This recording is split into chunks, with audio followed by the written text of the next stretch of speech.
नमस्कार मित्रांनो, तर आजचा मिनी ब्लॉग असा सुरू होतोय की आज सॅटर्डे आणि आम्ही वॉक करायला गेलो होतो कार्तिकेय स्वामीच्या मंदिराजवळ देहू रोडला। इथे बघा किती सुंदर निसर्गरम्य वातावरण आहे, खूप छान नक्षीकाम आहे मंदिरातलं।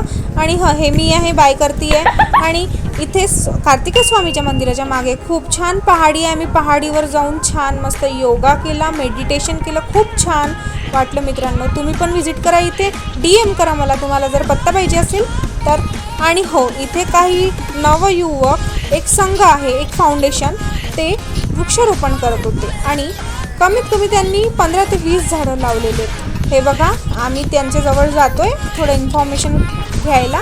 आणि बघा, हे अंकल जे आहे ते कमीत कमी 5 ते 7 किलोचं झाड खालून वरपर्यंत चालत चालत नेते आणि वृक्षारोपण करते त्या पहाडीवरची। आत्ताच मी तुम्हाला दाखवली होती। आणि त्यानंतर आम्ही गेलो इथे कुंडमळा देवीजवळ। इथे बघा तळेगाव आहे आणि इथे बघा किती सुंदर नदीचा धबधबा आलेला आहे पावसामुळे।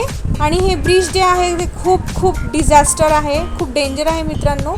आणि बघा इथे मंदिर दिसतंय, खूप सुंदर मंदिर आहे, ते पूर्ण नदीच्या अवतीभोवती हे मंदिर आहे। आणि हे बघा ब्रिजच्या खालून एवढं फास्ट पाणी जात होतं मित्रांनो की खूप थ्रिलिंग एक्सपिरियन्स वाटत होता। आणि वरून तो ब्रिज एवढा कच्चा आहे की मी रिक्वेस्ट करते लोकांना की प्लीज बी केअरफुल, तिथे जायच्या आधी प्लीज बी केअरफुल।